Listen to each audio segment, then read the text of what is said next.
Before we begin, leave a comment telling us which city you're watching from, and when we finish, don't forget to rate this story from 0 to 10.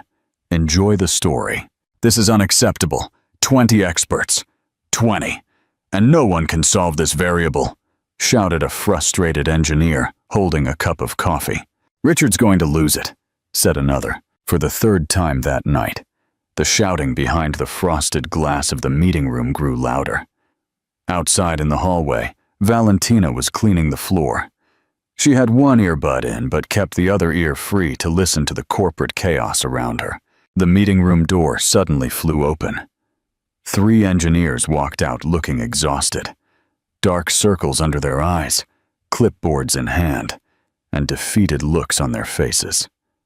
The last one carried 2 pizza boxes and looked like he'd trade his diploma for a bed. Once the elevator doors closed behind them, Valentina walked into the room. She put her mop in the corner, dropped the cleaning cloth into the bucket with a dramatic toss, and looked up at the huge digital whiteboard, still showing the problem. "Well, look at this mess," she said, grabbing a dry cloth. "They didn't even bother to erase their failure." She was joking. But as she wiped the corners of the screen, her eyes stopped on the equation in the center. She paused. "Phew, wait a minute." She frowned, pointed at the numbers, took 2 steps back, then 3, leaned against the cleaning cart, and crossed her arms. "They're doing all this to figure out something so obvious?" She stepped forward, grabbed a red marker, and without really noticing, started scribbling below the formula. A small adjustment here, a little change there. A few diagonal lines, a flip, a simple substitution. In less than a minute, a new math path appeared beneath the original one. "And that's done," she said, winking at the mop like she had just pulled off a magic trick. At that exact moment, a voice broke the silence. "Who did this?" Valentina jumped. Richard Carter, CEO of Carter Tech, was standing at the door, looking like he had just seen an alien in a NASA lab. Tall, serious, hair perfectly styled, and eyes that judged quickly and coldly. The kind of man who inspired more fear than respect. "Was it you?"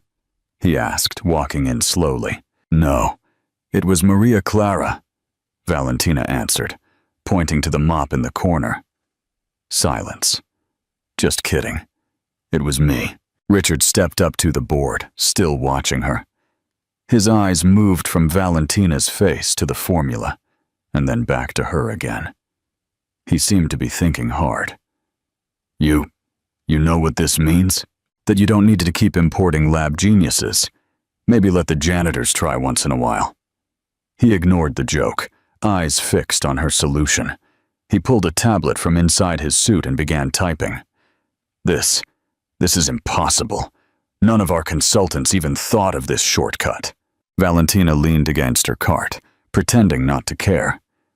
"Maybe they're too busy trying to look smart." "Where did you learn this?" "Oh, I studied at university, 2 years. Had to stop. Couldn't afford to keep going. You know how that goes, though I guess you don't. You're rich." Richard looked up, clearly surprised. For the first time in a long while, someone in his company spoke to him like that, without fear, without flattery, and with a little sarcasm. "You're funny," he murmured, almost to himself. "I'm a janitor. Being funny is how I survive. Want me to wipe this off now?" she asked, pointing to the whiteboard. "No, leave it. I need to show the team tomorrow morning." He hesitated, then looked back at her. "You should come too." Valentina raised an eyebrow. "What? You promoting me to logical reasoning, janitor?" "No, I just want to understand how you figured it out. That's all." She paused for a second, then shrugged. "As long as I can bring my mop, fine." Richard Carter, the CEO known for freezing entire rooms with just a look, let out a quiet sigh. "Deal." Valentina picked up the bucket, pushed the cart, and walked out like nothing had happened. "Good night, boss. Oh, and next time try smiling a little. It doesn't hurt. I promise." He stood there alone, staring at the revised equation. And for the first time in months, he smiled. The Carter Tech boardroom was packed. Directors, engineers, and managers. Everyone dressed in shades of gray, navy, and black. A sea of suits, tablets, and serious faces. The tension was thick until the door opened, and someone very different stepped inside, pushing a cleaning cart. Valentina Ramirez, wearing her neatly pressed blue uniform, worn-out sneakers, and a shy smile, stopped at the doorway and looked at the curious eyes now turned toward her. "Good morning," she said, adjusting the bun in her hair and trying to hide her nerves with a polite little smile. There were a few murmurs. Richard, sitting at the head of the table, gestured to the chair next to him. "You can sit down, Ramirez. Mind if I leave the cart by the door? He feels left out if I don't say anything," she joked, drawing a soft chuckle from one of the engineers. She sat down, straightened her uniform, and folded her hands on the table, waiting. "Last night you did something unusual," Richard began. "We'd like to understand what exactly you saw in that equation that the experts didn't." "Oh, well," she gave a nervous little laugh. "I'm not sure I did it the scientific way you folks do, you know. I just looked at it and thought maybe it was more complicated than it needed to be." She pointed to the screen showing the equation. "Like, I just simplified it, kind of like when you try to clean the floor with 3 different products, but forget that a damp cloth will do the job." A few quiet laughs went around the room. "Did you study in this field?" one curious engineer asked. "I did 2 years of engineering, but I had to stop. Life got tough, my mom got sick, and the tuition, well, it got heavier than a full bucket. So I quit, but I really love learning. I read everything I can, even medicine labels, if you let me." "But how do you remember all of that?" another engineer asked. "Because my mind never stopped learning, just my bank account couldn't keep up." Richard crossed his arms. "So do you think what you did last night was luck?" Valentina looked him straight in the eyes. "And do you think 30 years of cleaning taught me how to solve equations by luck?" Arthur, the technical director, cleared his throat and held up a printed sheet. "If I may, I reviewed her calculations last night. The solution is absolutely correct. And more," he said, looking at the others. "She found a more efficient path than our current protocol." The mood in the room shifted. The looks on their faces now showed surprise, some admiration, some discomfort. Richard, who until then seemed in control, leaned back in his chair. Another director with a stern expression spoke up. "Do you understand? This is a confidential project involving investors, cutting-edge technology, and And I'm just the cleaning lady?" Valentina finished. "I get it, boss, but I was invited here. I didn't ask to be part of this." The technical director, Arthur, stepped in. Valentina saw something no one else here had noticed. Valentina's eyes widened. "Really? Wow. I was just trying to make sense of the mess. I thought I'd messed something up." Richard watched silently. The way she spoke, with honesty and lightness, not trying to impress anyone, caught his attention in a way he didn't expect. He stood and slowly walked over to the digital board. "What would you think about doing this more often?" Valentina blinked. "What do you mean?" "Being part of the project. For now, just temporarily. As an observation assistant, you wouldn't need to give up your current role. Just sit in on a few meetings. Maybe share some ideas if you'd like." She looked at him for a moment, surprised. "Me? Join the meetings for real?" "Yes." Valentina glanced around the room at everyone looking at her. She didn't see judgment. She saw curiosity, maybe a bit of hope. That made her a little nervous, but she took a deep breath and answered with a smile. "Well, only if I can keep wearing my uniform. That's my style. I think best in this apron. Oh, and I still want to keep cleaning, okay? Because I like it. Cleaning helps me think." "Is the uniform a requirement?" Richard asked, trying to figure out if she was joking. "Absolutely. This one's been through at least 5 brainstorms with me. I can't just toss it aside now." More laughter filled the room. Richard, for the first time, let a small smile slip. "All right, the uniform stays. And can I sit near the projector? I've always been curious to press those buttons without being kicked out of the room." "That depends on your behavior," Richard said, turning to head back to his chair. "I promise not to press anything without permission, at least for the first few weeks," she added, making the room laugh again. Arthur, with his usual technical tone, looked at Richard. "She can contribute. Sometimes an outside perspective is exactly what we need." Richard slowly nodded. "Then it's decided. Valentina Ramirez, from today on, will be our observation assistant. Welcome to the project." Valentina slowly stood. "Thank you, really. I never imagined something like this happening, but I promise to give it my best. And if I can't help with the formulas, at least I'll keep the room sparkling." She pulled the cart back, turned around, and left the room just as lightly as she had entered, leaving behind a surprised team and a thoughtful CEO. Richard looked at the door she had walked through. He could still hear the soft sound of the cart's wheels in the hallway. He didn't quite understand what had just started there, but he was sure of one thing. That woman was anything but ordinary. The next day, Valentina could hardly believe she was there, sitting among artificial intelligence engineers, facing charts and serious expressions. The Carter Tech meeting table didn't feel so distant anymore. It was now her new point of view. She listened closely, hands folded in her lap, her cleaning uniform spotless, her eyes moving curiously from one screen to another. Then one of the engineers let out a loud sigh in front of an unfinished equation. "This calculation doesn't work, not even with magic," he muttered. "Have you tried replacing the vector with a fixed set?" Valentina suggested, using the calmest tone. Everyone stopped. Arthur, the technical director, typed on his tablet, trying her idea. Within seconds, the graphs adjusted. A green light popped up. "It worked again," he said, almost in disbelief. Valentina smiled and shrugged. "I just thought if the sink always clogs in the same spot, there's no use pouring more water. You've got to change the pipe, right?" Soft laughter spread around the table, but the most intrigued of them all was Richard, sitting at the far end, quietly watching everything.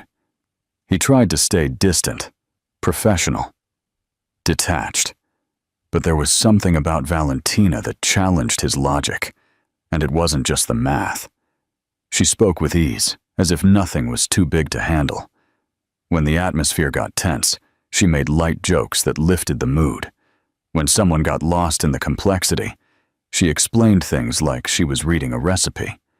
And still, Richard noticed the little things, like how she talked to the hallway plants before coming into the room, or how she quietly laughed at the team's inside jokes, even if she didn't totally get them.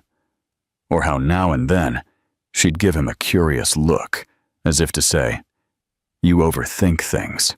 At the third meeting that week, Valentina helped solve another issue. "This is becoming a habit," Arthur said, clearly impressed. She laughed.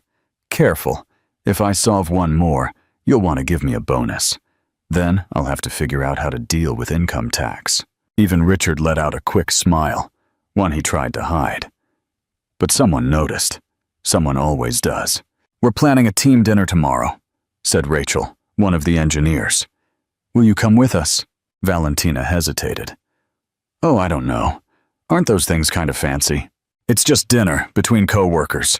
No formalities," Rachel insisted. Still quiet, Richard simply added, "It's important for everyone to be there. It's part of the team experience." Valentina took a deep breath and agreed. But as soon as she left work that afternoon, she panicked. A dress? Shoes? Purse? "All I've got is my cleaning uniform and a backpack with a crooked zipper," she told her neighbor, Mrs. Lucia, who immediately lent her a simple but elegant purple dress and a pair of earrings that had brought good luck since 1982. The next night, the restaurant chosen by the team had dim lights, soft music, and waiters who spoke too quietly. Valentina walked through the front door, and for a moment, every eye turned to her. The purple dress highlighted her delicate features.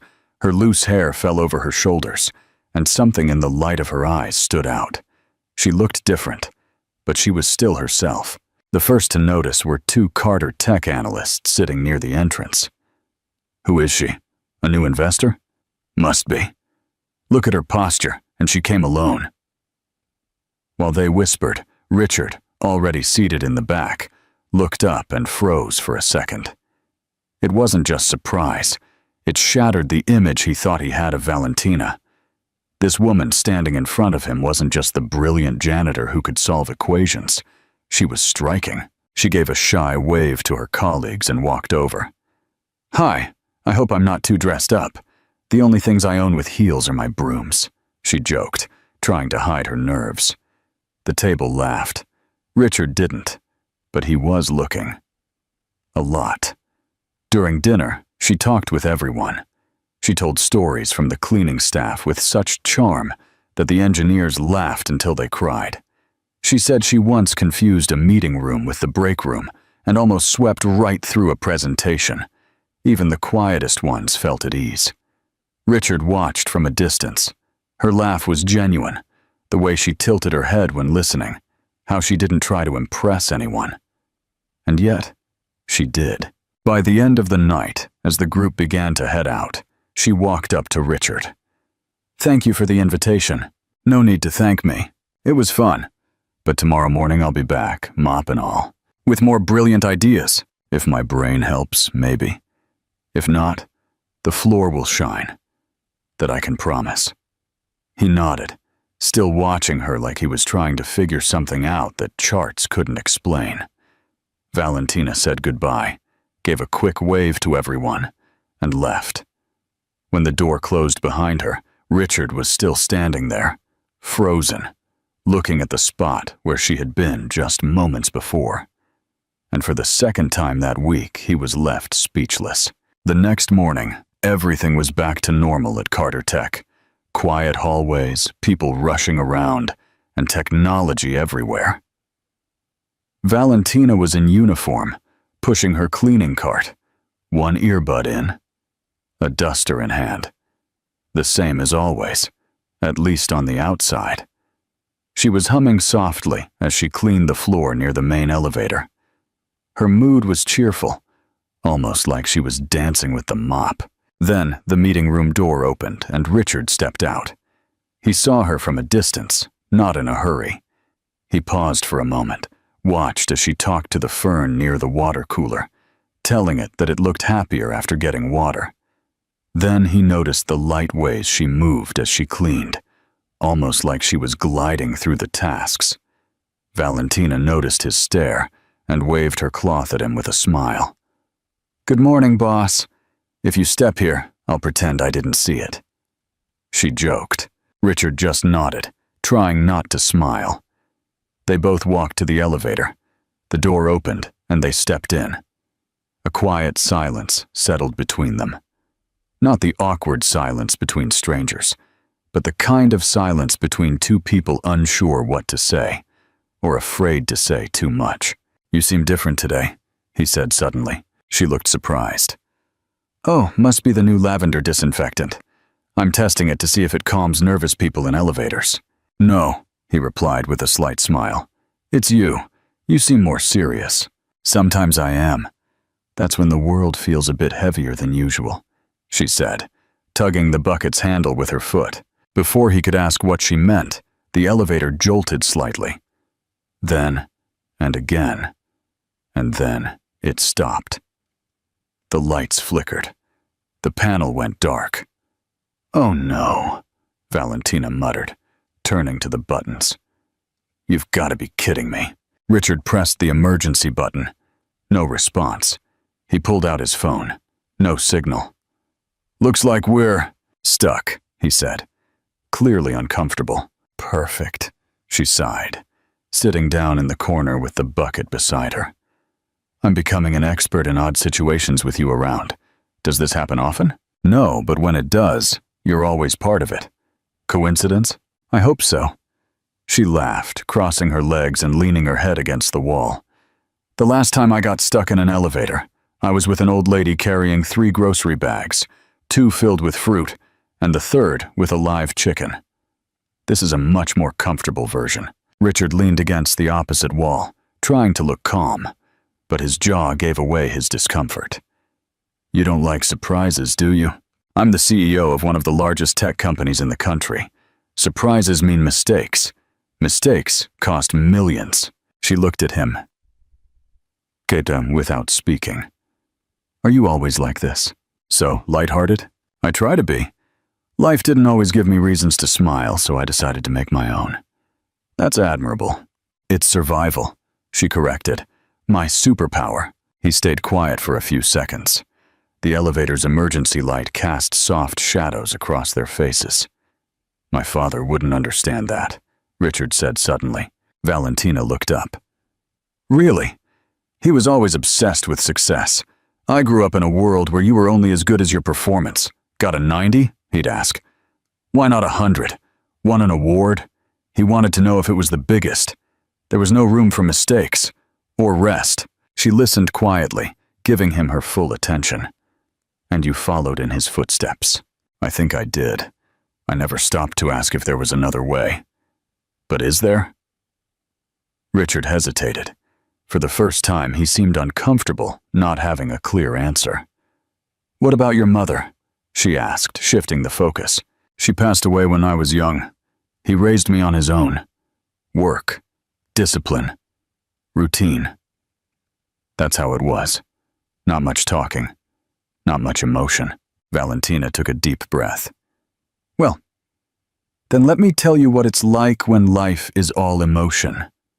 She adjusted her posture, looking up at the ceiling of the elevator.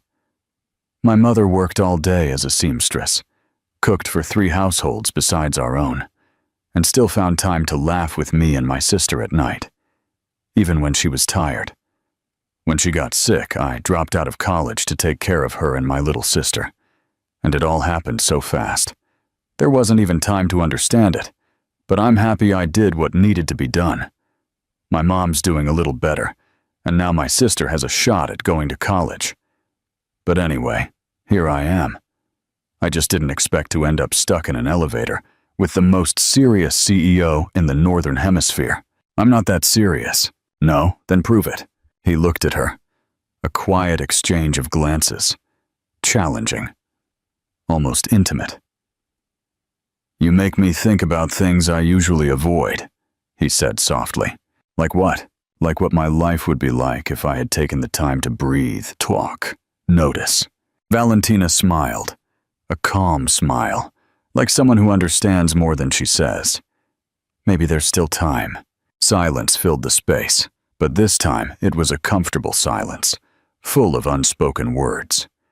She moved a little closer, standing next to him, their shoulders almost touching. Funny how we spend our lives rushing, and then, in a stuck elevator, we learn more about each other than in months of meetings. Maybe the pauses teach more than the plans. See? You're learning. They laughed together. Richard looked at her for a few seconds. There was something there he couldn't quite explain. A strange but warm connection. Familiar, but new. He leaned in slightly. So did she. Time seemed to slow down. Their faces moved closer. His gaze dropped to her lips, then returned to her eyes. But then the lights came on. The panel lit up. "Elevator in operation," said the robotic voice, preparing to ascend. Valentina's eyes widened, and she stepped back slightly, fixing her hair like nothing had happened. "Wow, talk about a ruined movie moment," she said as she stood up. Richard cleared his throat, clearly flustered, but stood up right after. "Looks like we got out of it." "Yeah, we really did," she repeated more quietly, looking at the door. When the elevator reached the top floor, Richard and Valentina walked out side by side, without saying a word. Something between them had changed. There was something unresolved, something quietly starting to grow, interactive. Question: do you think this elevator moment will change everything between Richard and Valentina? What do you think will happen next? Valentina went back to her routine with her cleaning cart and her earbuds hanging from her shirt collar. In the hallways, people greeted her with more respect than the days before. She noticed, and she smiled. Meanwhile, Richard, buried in meetings and decisions, kept finding his eyes searching for Valentina between rooms. Without realizing it, he started waiting for her cheerful comments or the soft sound of her laughter and breaks. But then, a notification changed everything. An alert popped up on the public relations team's tablet and reached every department at once. Scandal at Carter Tech. Latina cleaning lady without a degree works on billion-dollar project. The headlines spread like wildfire. Within minutes, gossip sites, tech outlets, and even morning shows were all covering the story. It went viral. The main photo showed Valentina standing by a whiteboard, smiling, in her cleaning uniform, with her badge clipped to her pocket. The caption read, "Identified as a cleaning lady with no higher education, the young woman is reportedly involved in high-level technical decisions." Social media comments ranged from mockery to outrage. Next thing you know, the bus driver will be the lead engineer. This is what happens when people confuse diversity with competence. No degree needed, just know how to scrub. Valentina found out while she was washing the windows in the project room.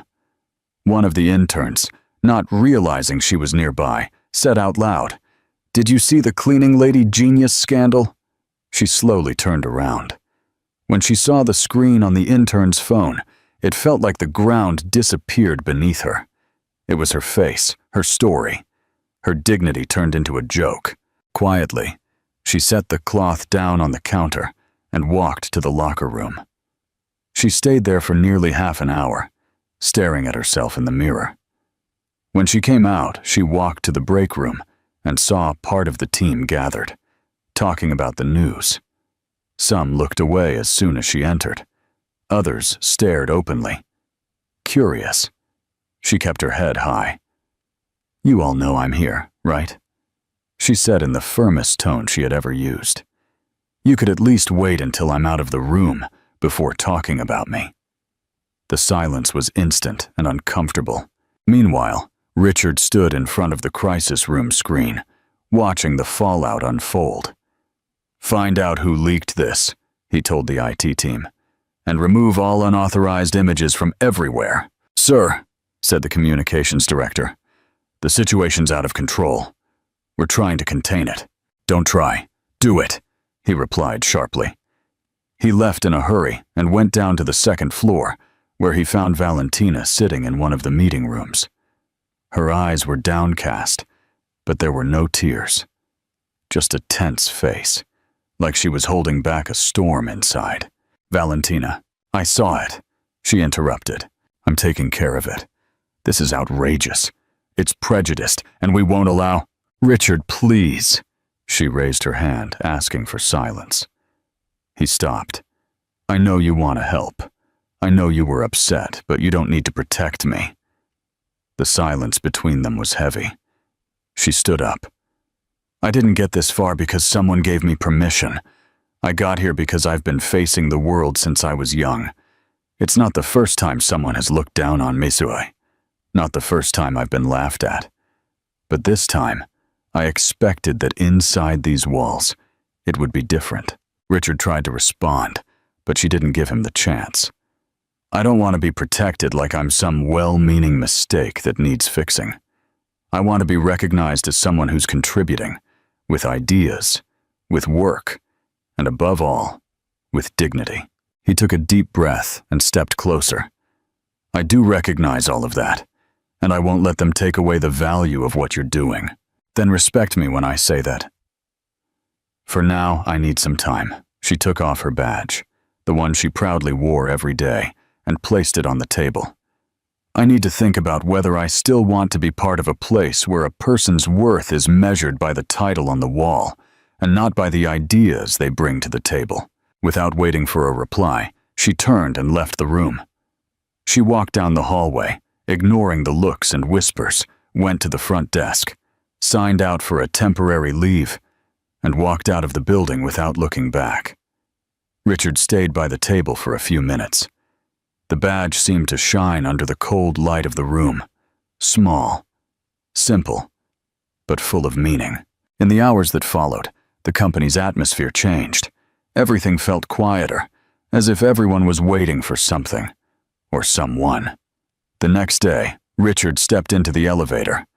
The floor was clean as always, but there was no sign of the blue cart, no scent of lavender, no cloth swinging in the corner, and most of all, no presence to make that space feel less metallic and more human.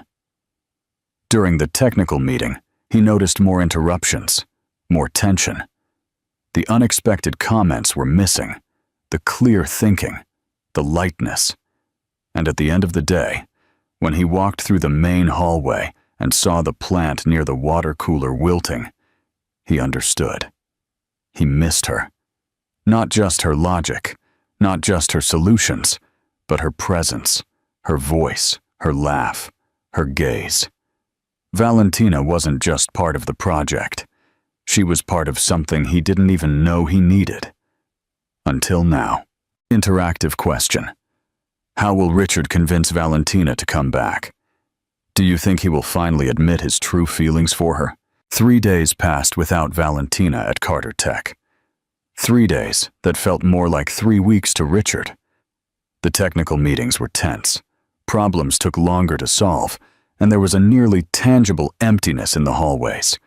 Even the plant near the cooler looked droopy, as if it missed the person who used to talk to it every day. Richard tried to focus on work, but every time he passed the second floor, he instinctively looked for the blue cart.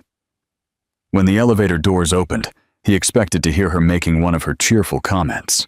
During meetings, he waited for a simple remark that would untangle the most complicated issues.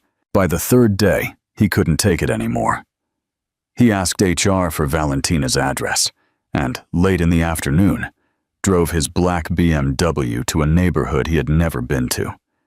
The streets were narrower, the houses more modest, but there was life on every corner. Kids played on the sidewalks, neighbors chatted on their porches, and the smell of home-cooked meals filled the air. Valentina's house was small, but well cared for. The green gate was open, showing a modest garden with colorful flowers and a rocking chair on the porch. Richard parked and sat still for a moment, unsure if he was doing the right thing. Before he could back out, the front door opened, and a middle-aged woman with gray hair in a bun and a floral apron stepped out to water the plants. "Can I help you?" she asked with a kind smile. "Good afternoon. I'm Richard Carter. I work with your daughter Valentina." The woman's eyes lit up. "Oh, so you're Valentina's boss. Come in, come in. She's talked so much about you." She gestured warmly. "I'm Elena, her mother." Richard hesitated. "Actually, I came to speak with her about—" "Come in first. In this house, guests don't stay at the door," Elena insisted. Richard followed Elena into a small but cozy living room. A sofa with crochet covers, family photos on the walls, and the unmistakable smell of cake in the oven. A young woman around 18 sat at the table, surrounded by books and notebooks. "This is Sophia, Valentina's sister," Elena said. "Sophia, this is Mr. Richard, your sister's boss." Sophia looked up from her studies and gave a shy smile. "Nice to meet you, Mr. Carter. Val always says you're very smart." "The pleasure is mine," Richard replied, genuinely surprised by the young woman's politeness. Elena disappeared into the kitchen and returned with a tray of coffee and slices of still warm carrot cake. "Please have a seat. Valentina's out back, tending to the plants. She does that when she needs to think." Richard accepted the coffee, impressed by the family's natural hospitality. There was no luxury here, but there was something his millionaire home never had. Warmth. "Sophia's in her last year of high school," Elena said with clear pride. "She wants to go to medical school." "Medicine is a demanding field," Richard commented. "I know," Sophia replied with determination. But Val always says that if we don't dream big, we'll never know what we're capable of. Just then, Valentina appeared in the doorway, wearing a simple t-shirt and with her hands still covered in dirt. When she saw Richard, she stopped in her tracks. "What are you doing here?" "Valentina, is that any way to greet a guest?" Elena scolded. "No, Mom, it's fine," Valentina said, as she slowly walked in. "I'm just surprised." Richard stood up. "I need to talk to you." "Then talk. In private, if possible." Elena and Sophia exchanged glances and quietly stepped back into the kitchen, carrying the coffee tray. Valentina crossed her arms, waiting. "The company isn't the same without you," Richard began. "I imagine you've already found other experts to solve the problems. We have, but none of them solve things the way you do. And more importantly, none of them bring the same energy to the room." She raised an eyebrow. "So you came all this way to tell me I'm good at lightening the mood?"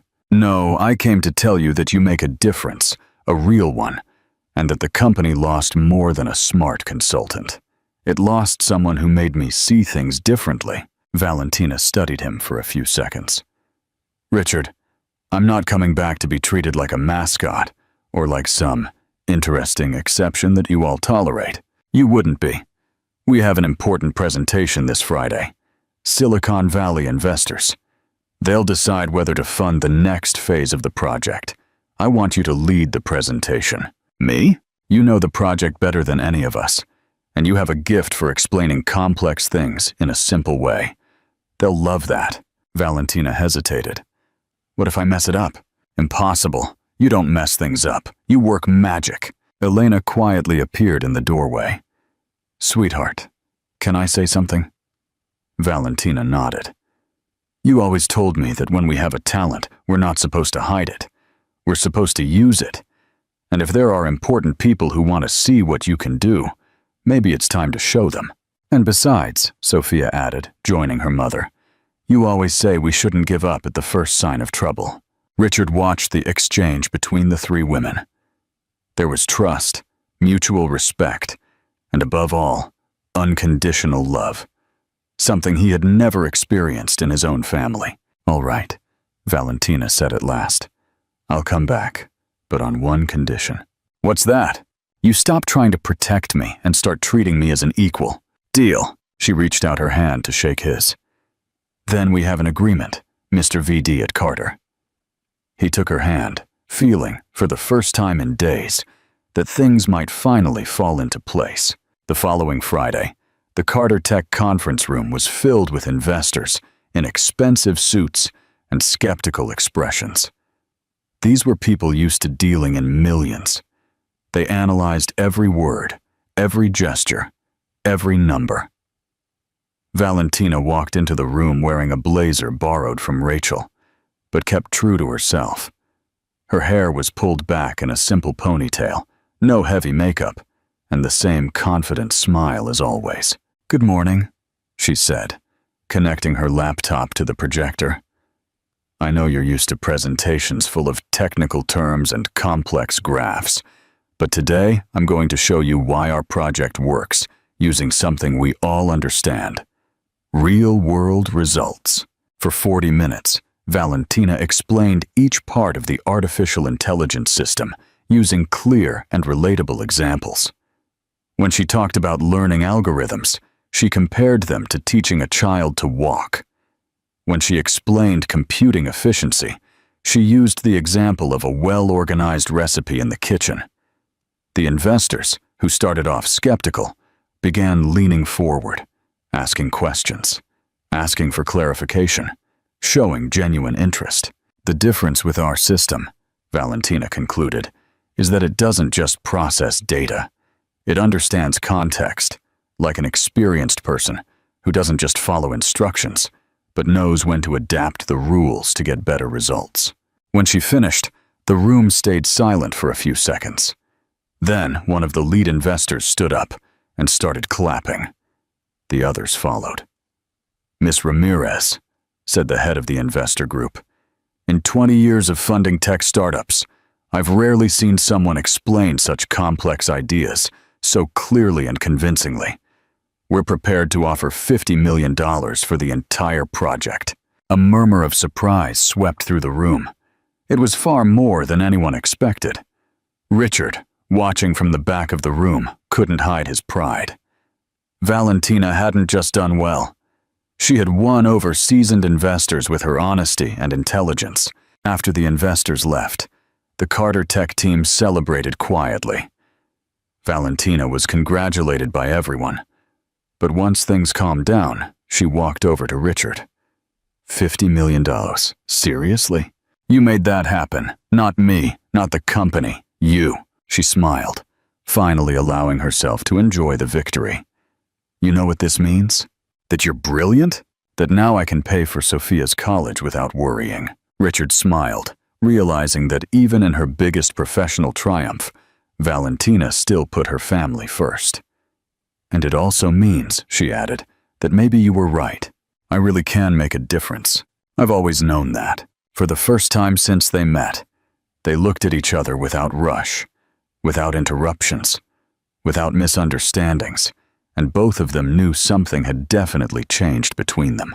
The news of the $50 million deal spread through Carter Tech like wildfire. Within hours, every department was talking about Valentina's presentation and the incredible outcome. The atmosphere at the company, tense over the past few days, was now full of fresh energy. Later in the afternoon, Arthur suggested an informal celebration in the break room on the 12th floor. Nothing fancy, just the main team gathering to toast the company's historic moment. "No formalities today," said Rachel, popping open a bottle of champagne she had hidden in the fridge for special occasions. "Tonight, we celebrate for real." The break room, usually quiet and empty after hours, was now filled with laughter and lively conversation. Valentina, still wearing the borrowed blazer, was at the center of it all, but she stayed true to her humble self. "I just said what you all already knew," she insisted, as Arthur handed her a glass of champagne. "You're the ones who did the hard work. But none of us could have explained it to those investors the way you did," one of the engineers replied. "You have a gift." Richard watched from a distance, leaning against the wall near the window, with a view of Seattle. There was something different about him.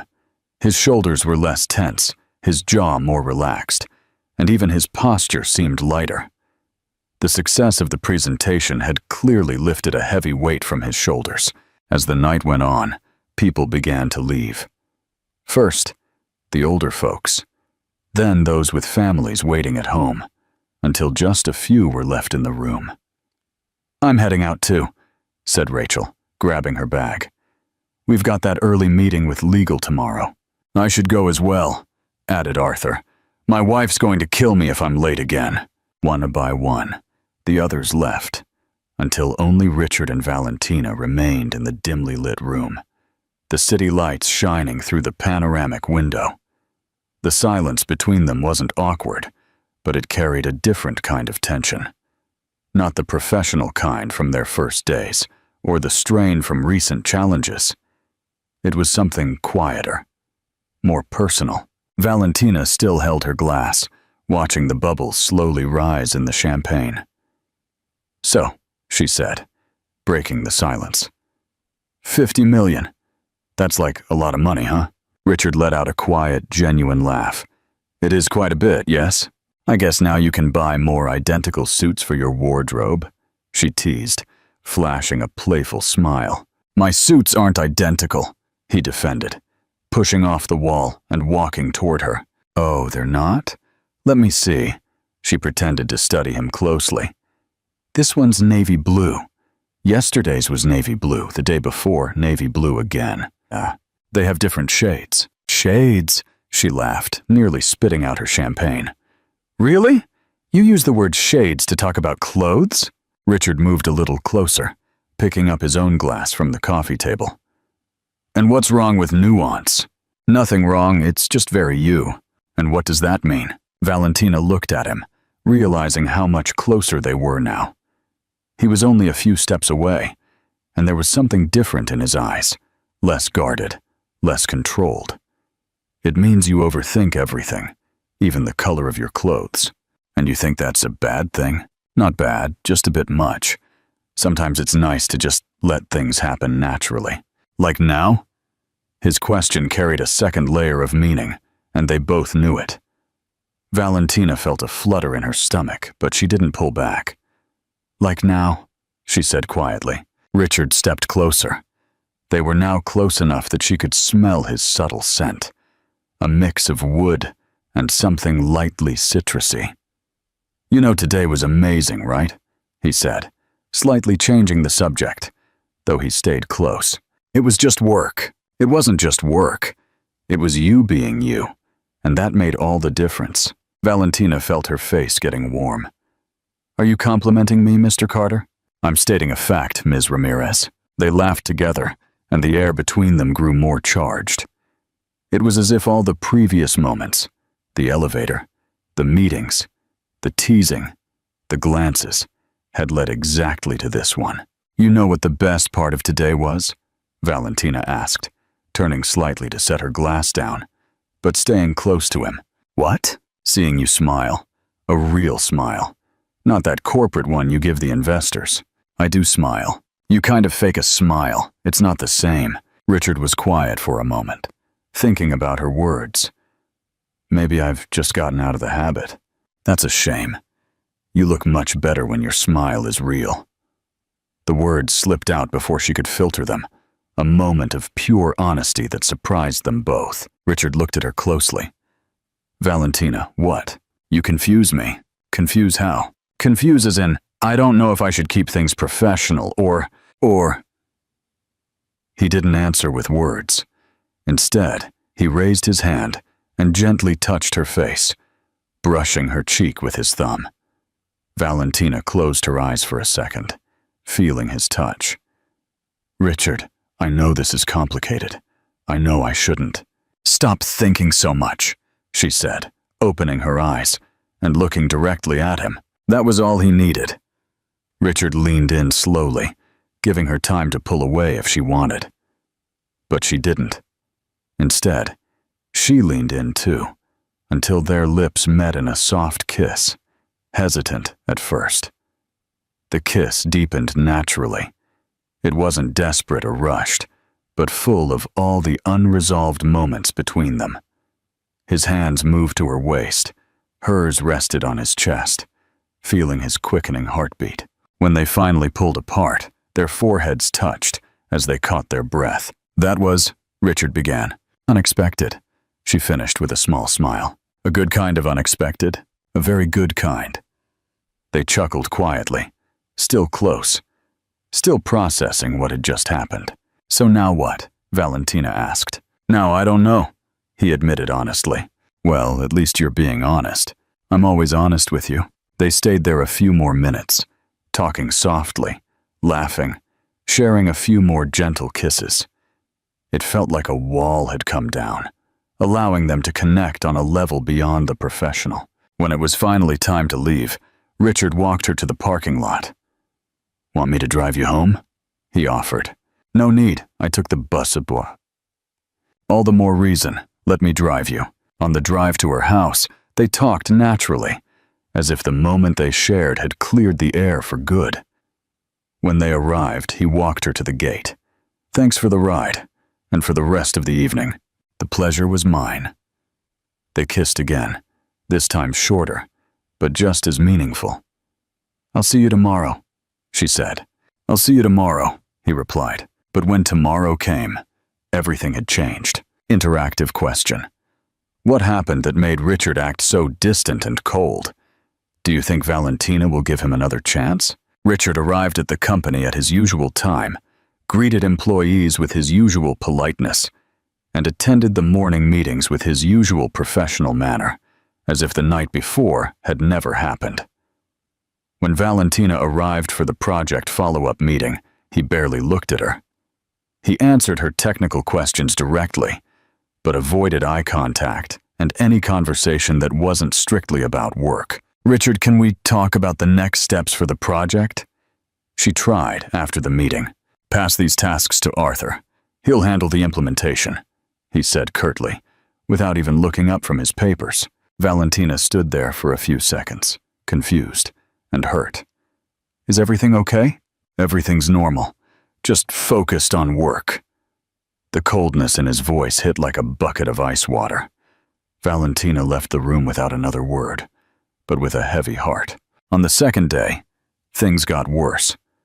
Richard was even more distant, almost cold.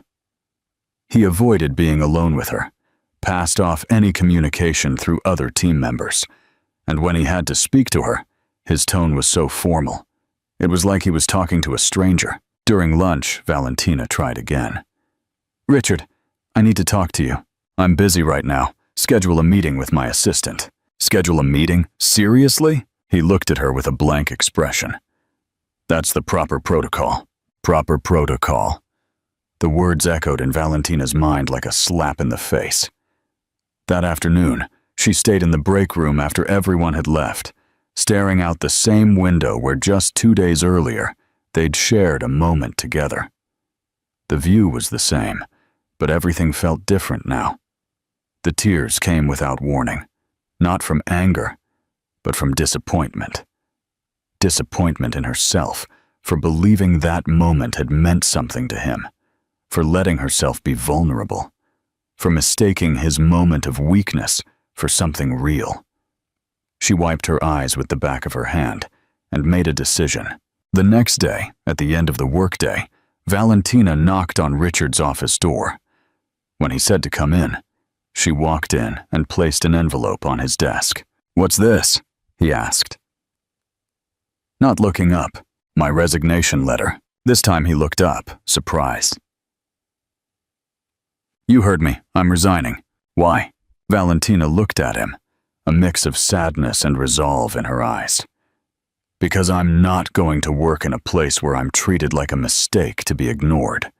Because I won't stay where my presence makes someone uncomfortable. And most of all, because I deserve more respect than this." "Valentina, no." She raised her hand, cutting him off. "You made your position very clear these last few days. I got the message. Now I'm making the decision I should have made from the start." She turned to leave, but paused at the door. "That night meant something to me, but I realized that to you, it was just a moment of weakness you'd rather erase. That's fine.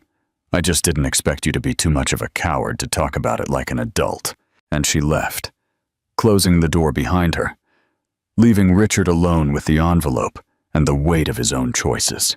The days after Valentina's resignation were some of the longest in Richard Carter's life.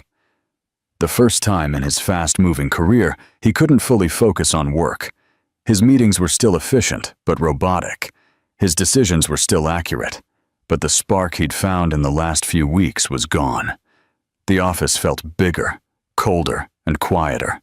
Even the team noticed the difference. Arthur tried bringing it up a few times, but Richard shut down any conversation that came close to Valentina's name. On the third day, he couldn't take it anymore. He picked up the phone and dialed her number. It rang once, twice, 3 times, then went to voicemail. "Hi, you've reached Valentina. If it's important, leave a message. If it's spam, you already know." He hung up without leaving a message. He tried again the next day, and the next. Same result. Voicemail. On the 5th day, after one more failed call, Richard made an impulsive decision. He canceled his afternoon meetings and drove to Valentina's house. When he got to her neighborhood, everything looked exactly the same as on his first visit. But something in the air felt different. The same kids played in the street. The same neighbors chatted on their porches. But now, Richard felt like an outsider. He parked in front of the house and sat in the car for a few minutes before finally stepping out. He took a deep breath and walked up to the green gate. Elena was in the garden, watering the same colorful flowers. But when she saw Richard, her warm expression turned into something more guarded, almost protective. "Good afternoon, Mrs. Elena," he greeted her, trying to sound casual. "Good afternoon, Mr. Carter," she replied, without the warmth of their first meeting. "I'd like to speak with Valentina, if possible." Elena looked him over for a few seconds, as if weighing his intentions. "She's not here," she said finally. "Do you know when she'll be back?" "No. Would you mind letting her know I stopped by?" Elena sighed and wiped her hands on her apron. "Mr. Carter, with all due respect, my daughter is a strong woman, but she also has a sensitive heart. If she doesn't want to talk to you, she must have her reasons." Richard lowered his head, understanding the message between the lines. "I made a mistake, a big one. That's between the two of you. But if you'll allow me a piece of advice," Elena stepped closer to the gate. "When you hurt someone you care about, there's no use waiting for time to fix it. Sometimes you have to go after them and show you've truly changed." Richard nodded, thanked her, and walked away. But Elena's words echoed in his mind the whole way back. That same night, Richard decided to try a different approach. He opened his laptop and started writing an email. He wrote and deleted at least 10 different versions, trying to find the right words to express how he felt. In the end, he went with something simple and direct. "Valentina, I know I don't deserve your attention right now, but I need you to know that what happened between us meant a lot to me. The way I reacted afterward was cowardly and unfair to you. The Tech Future Seattle event is on Friday. I'll be giving the main presentation about our project. I'd really like you to be there. Even if you don't want to talk to me, please come. You deserve to see the public recognition of the work you helped build." Richard. He hit send before he could change his mind again. The reply came the next day. Short and direct. "I'm not going." 2 words that carried the full weight of Valentina's disappointment and pain. Richard spent the rest of the week trying to focus on his presentation, but his thoughts were constantly divided. The Tech Future Seattle conference was one of the most important tech events on the West Coast. Representatives from top Silicon Valley companies would be there, along with international investors and the tech media. It was the perfect stage to present the project that had secured a $50 million investment. It should have been Richard Carter's big moment, but all he could think about was how that success meant nothing without the person who had made it all possible. Interactive question. What do you think will happen at the conference? Will Valentina show up to support Richard, even after all he did? On Friday morning, the Seattle Convention Center was packed. Over 1,000 people moved through the halls, networking around every corner, with conversations in multiple languages creating a buzz of anticipation. Richard arrived 2 hours before his presentation, as he always did. He checked the equipment, tested the slides, and mentally rehearsed every transition. Everything was technically perfect. Richard called James Morrison, the same investor who had made the multi-million-dollar offer. "Looking forward to your talk today. I hear you've got some exciting updates."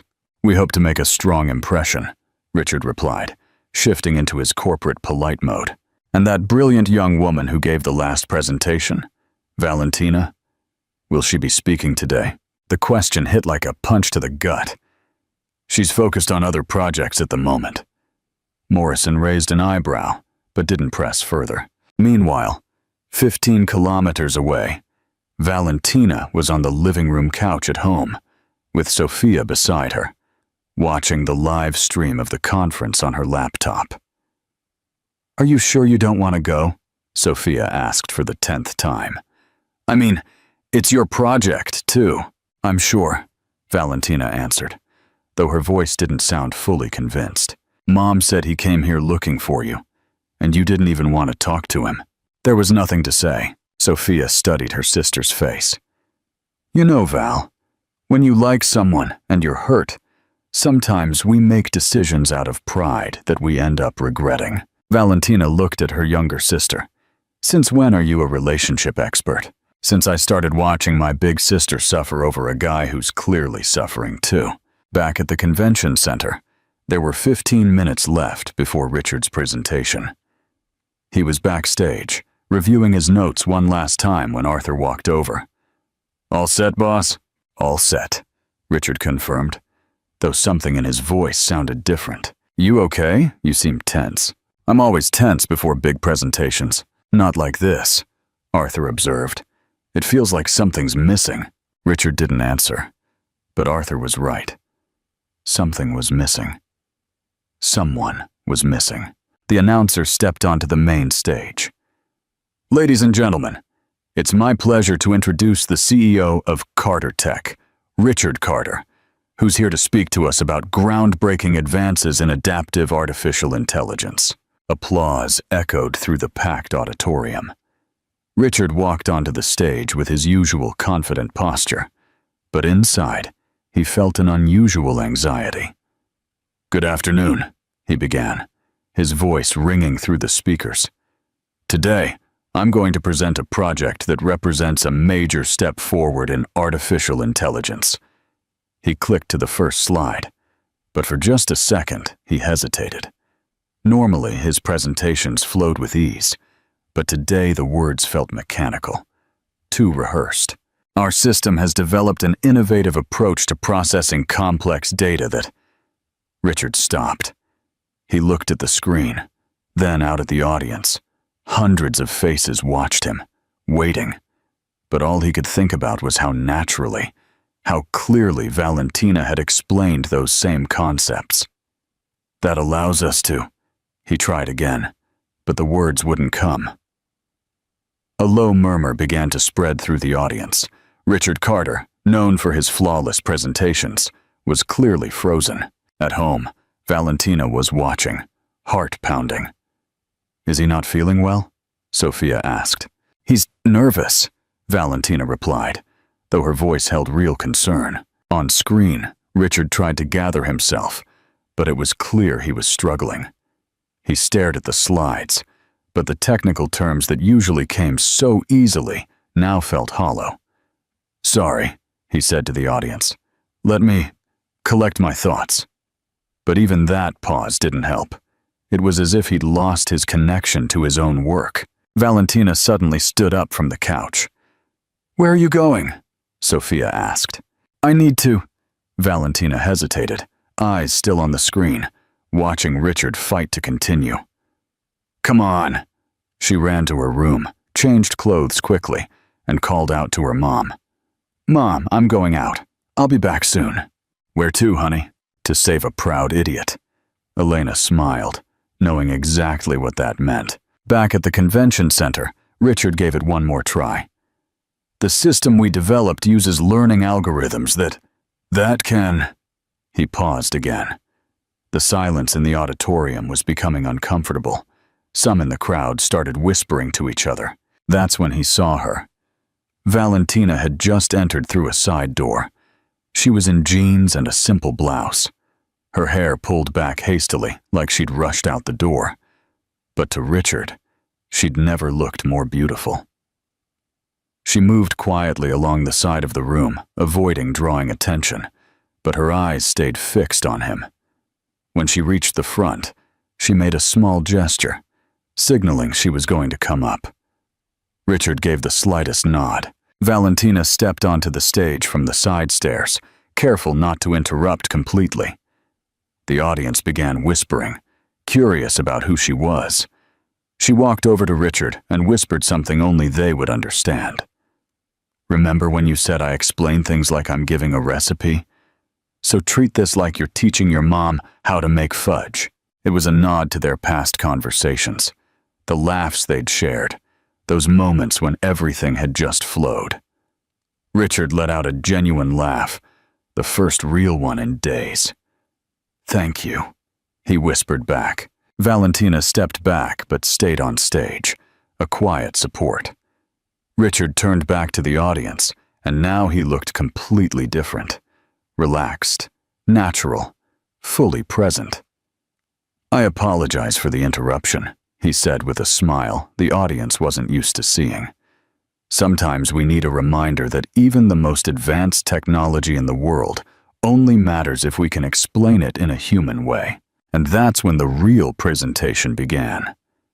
Instead of heavy technical terms, he used simple comparisons. He explained learning algorithms by comparing them to how a child learns to recognize familiar faces.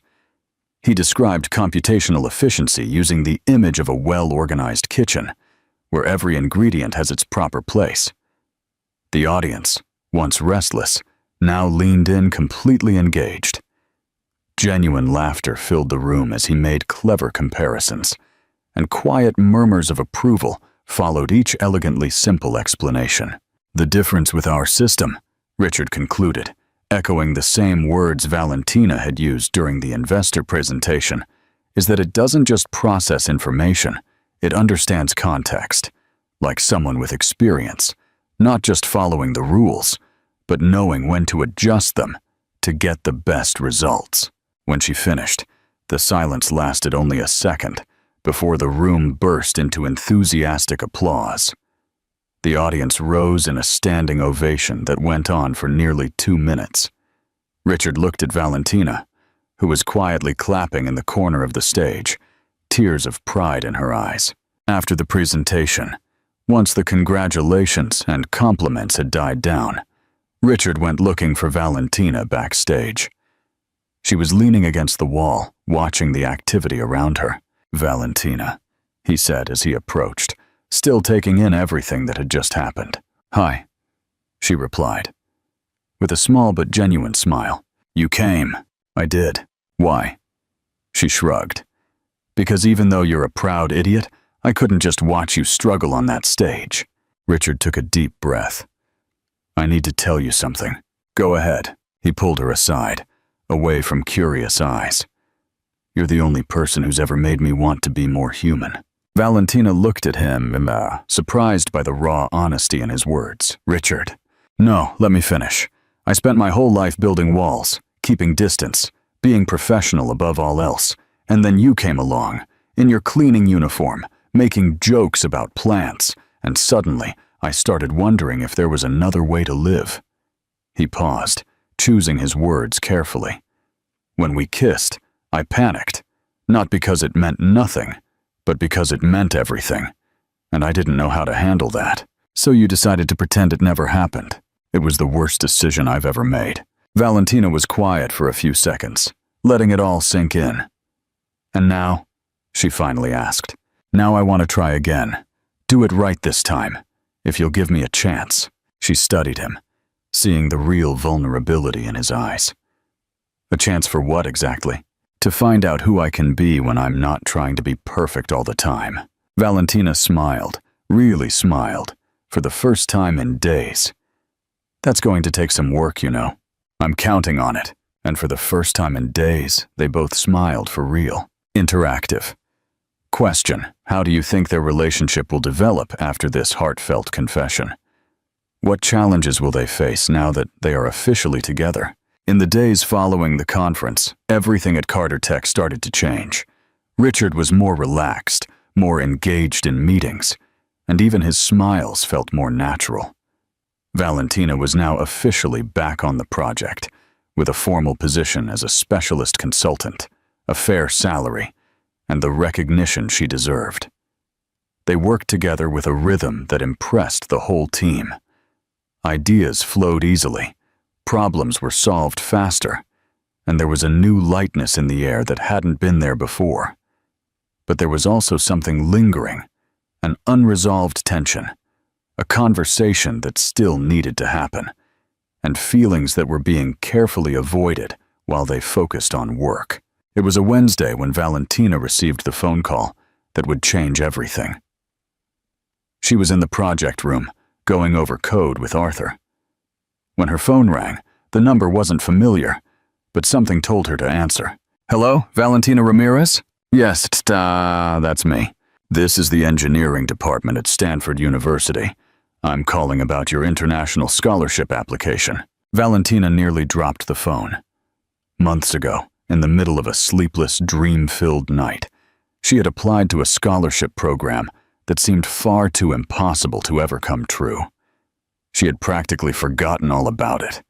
Yes? I'm pleased to inform you that you've been selected. The scholarship covers the full master's program in artificial intelligence along with housing and living expenses. It's an exceptional opportunity." The world around Valentina seemed to pause. Is this real? Completely real. The program starts in 6 weeks. We'll need your decision by Friday. May I send you all the details by email? Yes, please. When she hung up, Valentina stood still for several minutes, trying to process what had just happened. Stanford, a full master's degree, full scholarship. It was everything she had once dreamed of when she had to leave college behind.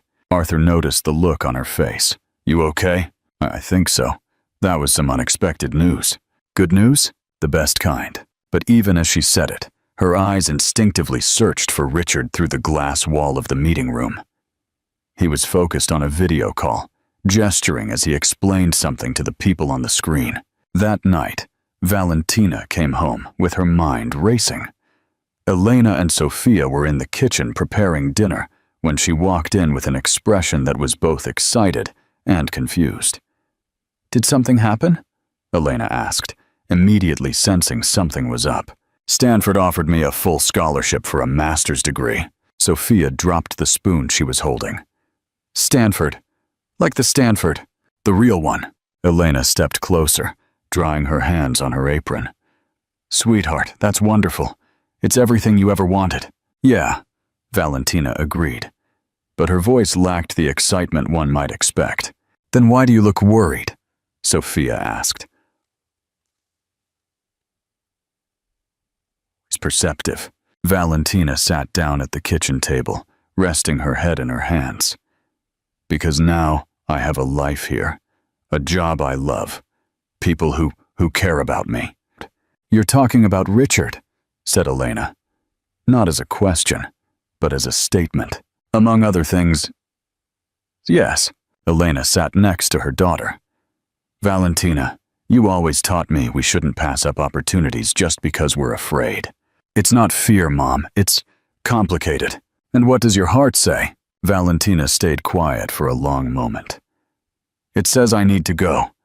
That this might be my only real chance to earn the degree I've always wanted. To prove to myself I can do it. Then you already know the answer. The next day, Valentina arrived at the company early. She needed to talk to Richard before the day swallowed them up. She found him in the elevator, heading up to the 12th floor. Good morning, she said. She stepped in. Good morning, you're here early. I needed to speak with you, privately. Something in her tone made Richard focus immediately. Is something wrong? Not wrong. Just news. When they reached his floor, Richard led her into his office and closed the door. What's going on? Valentina took a deep breath. Stanford offered me a full scholarship for a master's in artificial intelligence. Richard's face shifted through several expressions in just a few seconds. Surprise, pride, and then something that looked like sadness, though he tried to hide it quickly. Valentina, that's incredible. Stanford is the top university in the field, I know. Are you going to accept? I already did. The silence that followed was heavy. Richard walked over to the window, looking out over the city below. When does it start? In 5 weeks. 5 weeks, he repeated, more to himself than to her. Richard, He turned to her with a smile that didn't quite reach his eyes. You don't have to explain. It's a once-in-a-lifetime opportunity. You'd be crazy not to take it. I just wanted you to know that these past few months have been the best of my professional life, and my personal life too. Same for me. They looked at each other for a few seconds, both knowing there was more to say, but neither wanting to make the goodbye harder than it already was. I'm going to miss you, Richard said finally. I'll miss you too. The company won't be the same without you. You'll be fine. You're all brilliant. You're the one who brought the brilliance. In the weeks that followed, Valentina split her time between wrapping up projects at Carter Tech and preparing for the move. There were documents to handle, flights to book, and a whole life to pack into a few boxes. The team organized a small farewell party in the conference room. There was cake, laughter, heartfelt speeches, and plenty of promises to keep in touch. Valentina tried to keep the mood light, making jokes about how she'd miss fighting with the coffee machine and chatting with the hallway plants. Richard attended the party, but he kept his distance. He shook her hand politely, wished her luck with school, and left early, saying he had an urgent meeting. On her last day, Valentina made a point of cleaning off her desk herself, packing a few personal items into a small box. She was just about to leave when Richard appeared. "Can I help with that?" "No need. It's just a few things." He took the box anyway. "Let me carry it to your car." They walked silently through the halls she had come to know so well, first as a cleaner, then as a consultant. Every step seemed to carry the weight of shared memories. In the parking lot, Richard placed the box in the back seat of the borrowed car Valentina was using. "So this is it," she said, trying to sound casual. "This is it. Will you take care of the plant by the water cooler? It's kind of dramatic. Needs attention. I'll take care of it. And if you need someone to explain algorithms using cooking metaphors, Arthur did okay in the training I gave him." Richard smiled, a real one this time. "No one explains things like you do. You'll get there, and you'll learn to loosen up too." "Promise. I'll try." She reached out to shake his hand, but he ignored it and pulled her into a hug. A long, tight hug, filled with all the unspoken things between them.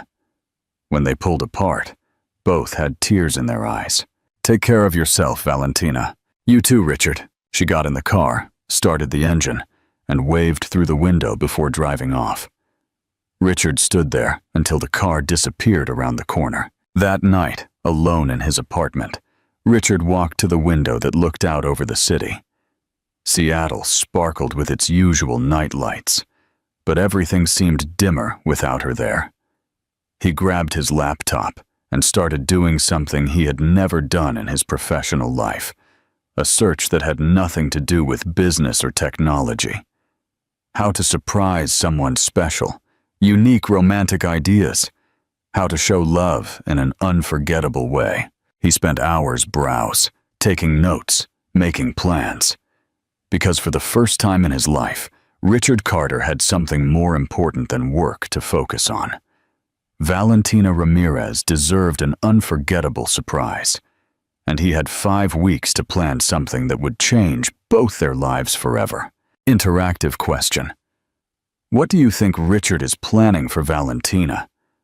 How will he make her see he is truly committed to her, and not just his career? The next morning, Richard arrived at the office with a different energy. He canceled all non-essential meetings and asked Arthur to come to his office. "I need your help with a personal project," he said, something he'd never said before.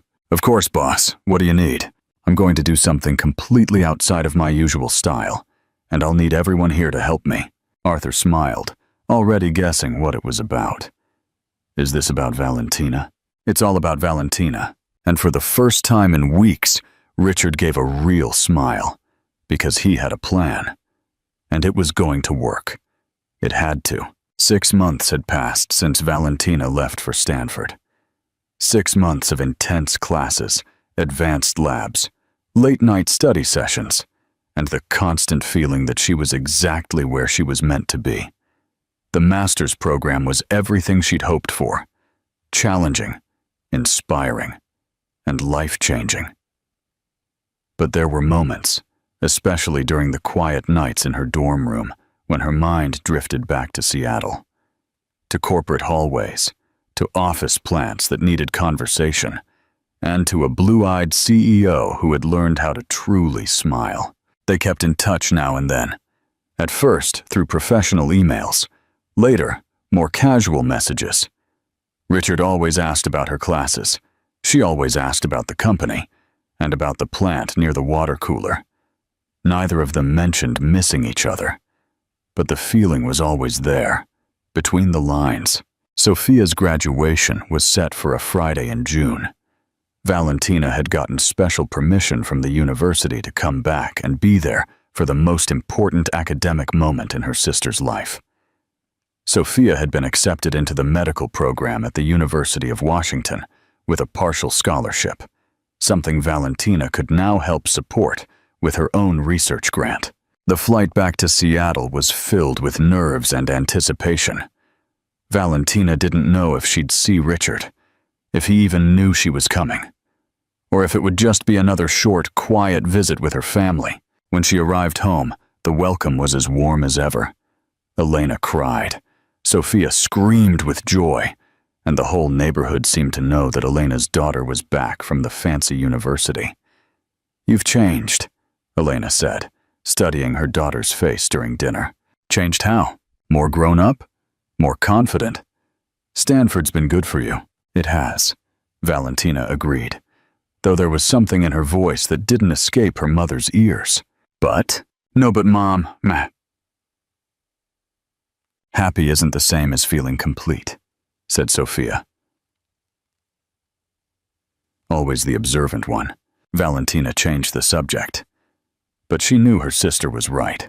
The graduation ceremony was set to take place in Sophia's school gym, decorated with blue and gold banners and rows of neatly arranged chairs.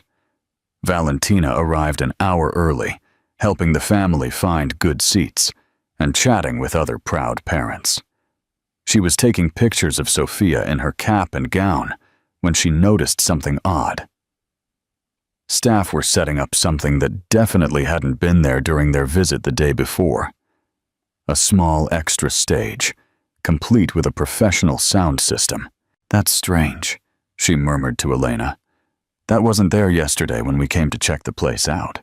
"Maybe it's for the keynote speaker," her mother suggested, though she looked just as puzzled. The ceremony began right on time. Sophia looked radiant as she walked gracefully across the main stage to receive her diploma. Valentina cried with pride when her sister's name was called, remembering all the sacrifices they'd made to get to that moment. After the diplomas were handed out, the school principal stepped up to the microphone. "Before we close our ceremony," he said, "we have a special presentation. A guest who insisted on being here today for a very personal tribute." Valentina frowned. That definitely hadn't been part of the program. "Please welcome Richard Carter, CEO of Carter Tech." Valentina's heart stopped. Richard stepped onto the additional stage wearing a sharp navy blue suit, but there was something different about him. He looked nervous, almost vulnerable. He adjusted the microphone and looked straight at her in the crowd. "Good evening, everyone. I know I'm interrupting an important celebration, and I apologize for that. But sometimes when you meet the person who completely changes your life, you can't wait for the perfect moment. You have to create it." Curious murmurs spread through the crowd. Valentina was frozen, unable to fully process what was happening. "A few months ago, I met an extraordinary woman. A woman who solved a problem that 20 experts couldn't. A woman who taught me that intelligence doesn't come with a diploma, that wisdom isn't tied to a zip code, and that sometimes the best solutions come from the most unexpected places." He paused, clearly emotional. "Valentina Ramirez, you used to clean the floors at my company, but you ended up cleaning my heart." A collective awe echoed through the room. Elena held on to Valentina's arm, who sat wide-eyed. "You taught me how to really laugh.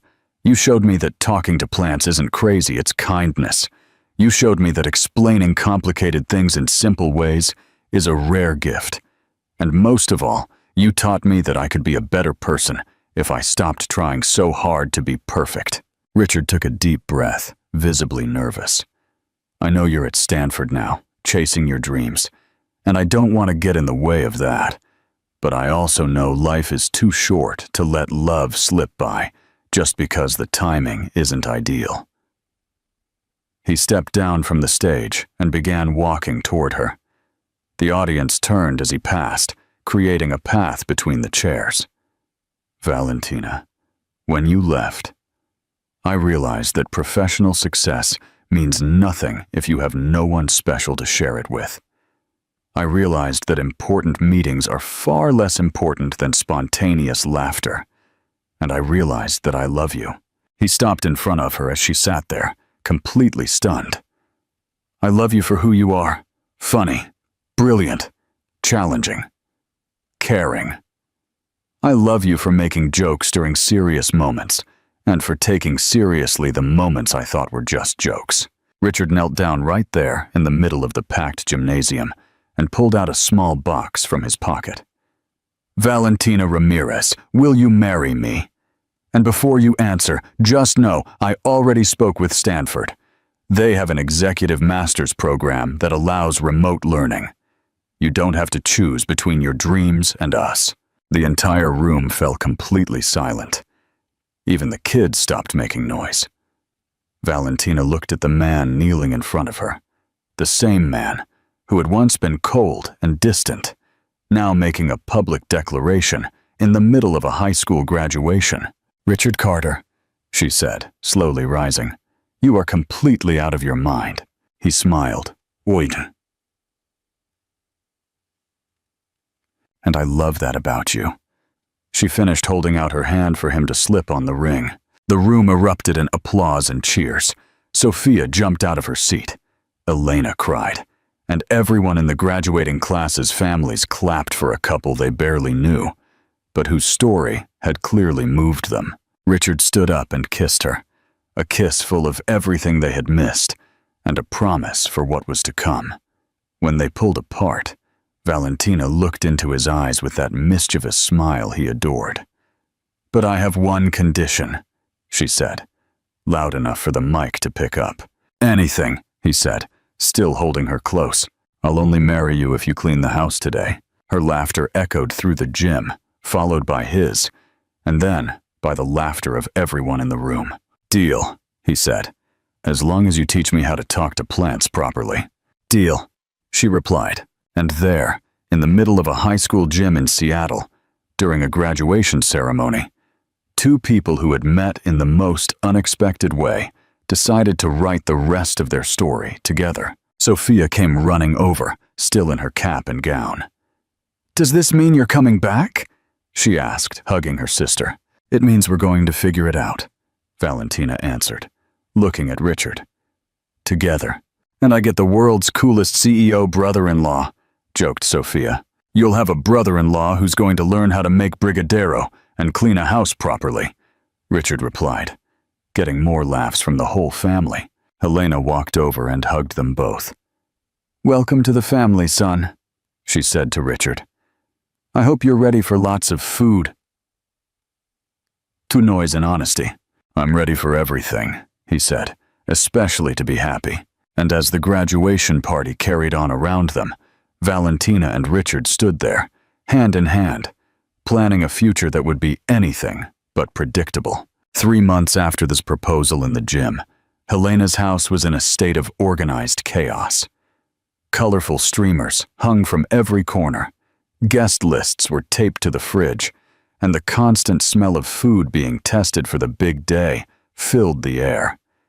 Valentina had decided she wanted a wedding that truly reflected who they were. Genuine, fun, and full of love. No fancy ballrooms or over-the-top decorations. The ceremony would take place in the family's backyard, with Latin food prepared by aunts and cousins, and a playlist mixing salsa, merengue, and even a few elevator music tracks that had become inside jokes between the couple. "Are you sure you don't want something a bit more sophisticated?" Richard asked for the 10th time, while helping hang string lights between the backyard trees. "Richard Carter, if you ask that again, I'll marry Arthur instead," Valentina warned, adjusting the flowers she'd picked up herself at the Central Market. "Arthur doesn't know how to make brigadeiros," Richard replied, making her laugh. "True, you're staying." Helena watched them from a distance, smiling at how naturally Richard had become part of the family. Over the past few months, he had learned how to season feijoada, play dominoes with Valentina's uncles, and even picked up a few Spanish words, enough to make Helena laugh at his pronunciation. The morning of the wedding was sunny, with a light breeze that made the decorations dance gently. Valentina woke up at her mother's house, surrounded by Sophia and 3 cousins who had traveled in for the celebration. "Nervous?" Sophia asked, helping her sister into the simple but elegant dress they'd chosen together. "Not at all," Valentina replied, surprisingly calm. "It's strange.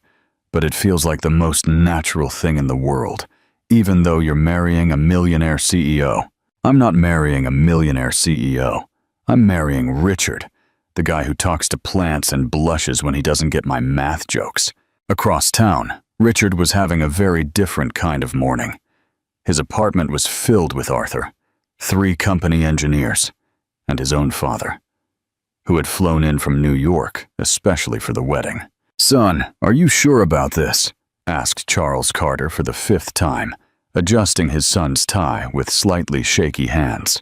"Dad, I've never been more sure of anything in my life." "She's not who I pictured for you."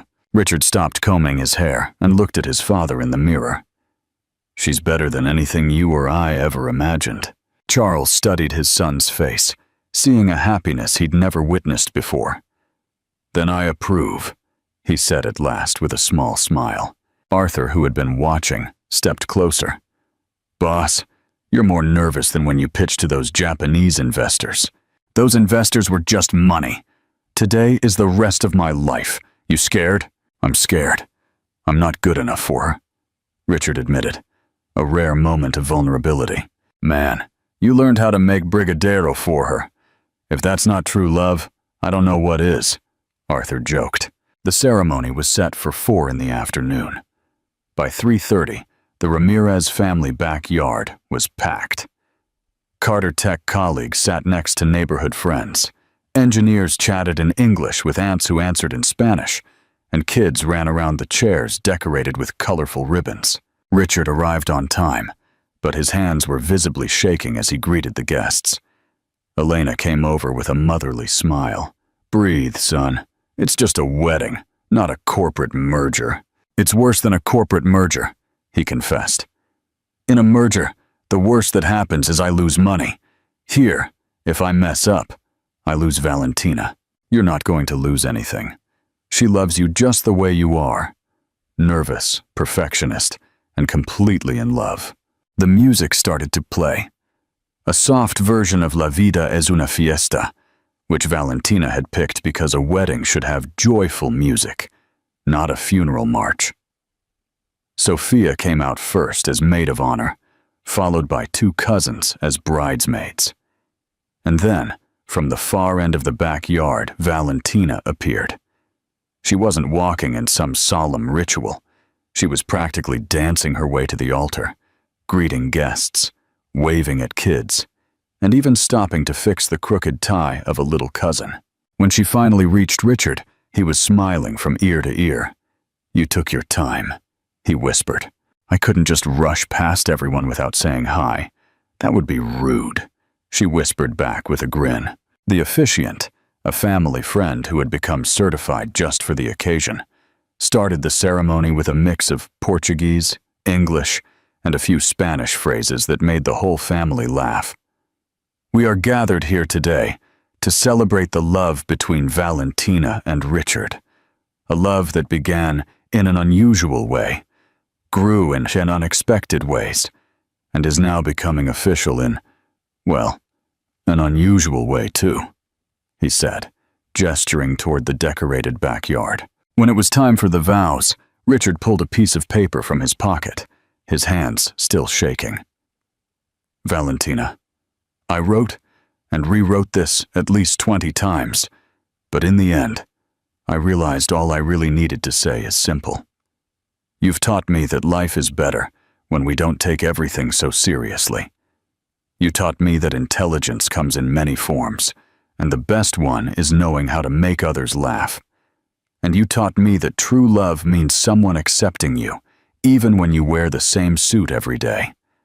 I promise to love you, respect you, and never again pretend that our special moments didn't mean something to me.